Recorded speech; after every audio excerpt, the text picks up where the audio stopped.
Operation Sindoor ఇప్పుడు 2.0 జరగబోతుందా?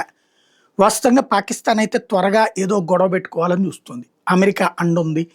లేకపోతే America పూర్తిగా తమను నమ్ముతోంది కాబట్టి భారత్ మీద ఈ టైంలో ఏదో ఒకటి చెయ్యాలి అన్నటువంటిది.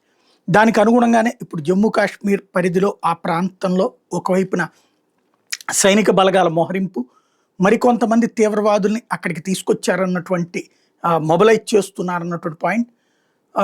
ఆల్రెడీ ఇంతకుముందు మనం ఏదైతే ధ్వంసం చేసామో ఆ తీవ్రవాద శిబిరాల్ని మళ్ళీ కన్స్ట్రక్షన్ చేస్తూ ఉన్నారు.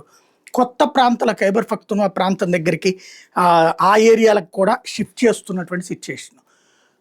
ఇక్కడ పాకిస్తాన్ ఏదేది తొండ ముదిరి ఓసర వెళ్ళైనట్టు ఆ టైపుకి వెళ్ళక ముందే కొట్టేయాలన్నది భారత సైన్యం కూడా ఆలోచిస్తోంది. భారత సైన్యం కూడా ఈ టైంలో కొట్టిపడేస్తే వాళ్ళ తీవ్రవాదులు ఓ పెద్ద ఎత్తున లేచిపోతే, ఇప్పుడు క్రిందటిసారి ఒకసారి 300 మందిని లేపాం, ఓసారి 150 మందిని లేపాం, అట్లా బల్క్గా ఒకేసారి లేపేయడానికి తగినటువంటి ఏర్పాట్లు ఇటు ఇండియా కూడా చేసుకుంటుంది అన్నటువంటిది అంతర్జాతీయ నిపుణుల అంచనా. ఏం జరుగుతుందో చూడాలి.